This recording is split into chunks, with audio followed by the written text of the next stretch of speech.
वैष्णवी हत्याकांडामुळे स्त्रियांवर अत्याचार होणाऱ्या गोष्ट, स्त्रियांवर होणाऱ्या छळ, या सगळ्या गोष्टी हायलाइटेड झालेल्या आहेत. बेशक झाल्याच पाहिजेत. हुंडा देणाऱ्या लोकांना, घेणाऱ्या लोकांना, हुंडा मागणाऱ्या लोकांना, छळ करणाऱ्या लोकांना सगळ्यांना एक साथ जेलमध्ये टाका. परंतु ज्यांच्यावर अन्याय होतोय, ज्या पुरुषांवर अन्याय होतोय, त्यांच्यासाठी कोणी पाहणार आहे की नाही, त्यांच्यासाठी कोणी बघणार आहे की नाही, हाही प्रश्न आपण विसरता कामा नये. कालच माझे एक पक्षकार श्री अमोल यांच्यावर झालेला अत्याचार ही अक्षरशः मन हेलावणारा आहे. परंतु त्यांच्यासाठी कुणीही कॅन्डल आणणार नाही, कारण तो पुरुष आहे. त्याच्यावर होणारा अत्याचाराबद्दल कोणी आवाज उठवणार नाही, कोणी कॅन्डल मार्चच काय बातमीला पण येणार नाही, कारण तो पुरुष आहे. मग त्यांनी आत्महत्या करावी का? या व्यवस्थेचं नाव लिहून करावी का? त्याला कोण प्रवृत्त करतंय?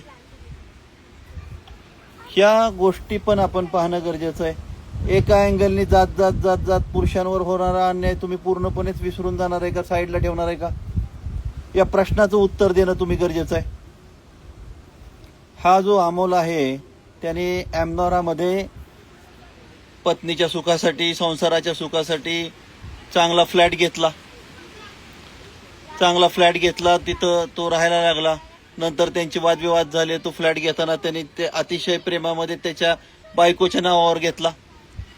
मी आज तुम्हाला सल्ला देतो मित्रांनो, जोपर्यंत लग्नाला 15 वर्ष होत नाहीत तोपर्यंत बायकोच्या नावावर कुठलीही प्रॉपर्टी करू नये. नंतर म्हणता येईल बाबा घेतलं तर घेतलं, गेली तर गेली घेऊन, पण तोपर्यंत कोणतीही प्रॉपर्टी नावावर करू नये.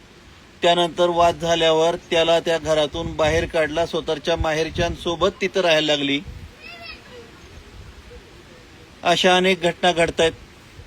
त्यानंतर त्यांनी कसं तरी पोलीस कंप्लेंट करून हे करून तो आतमध्ये गेला. आता त्याला कोर्टाने सांगितलंय घरातनं निघून जा.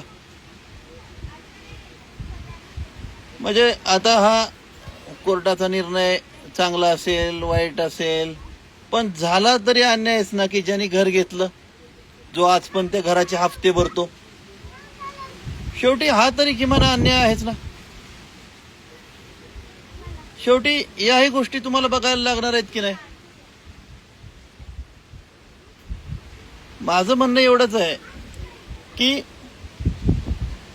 त्याच्या घरातनं किमान त्याला बाहेर काढू नका. त्याचं म्हणणं एकत्र राहायला तयार आहे, CCTV लावून राहायला तयार आहे. तुमचं म्हणणं आहे की त्याच्याकडून काय वाईट होईल तर, तसं त्यांनी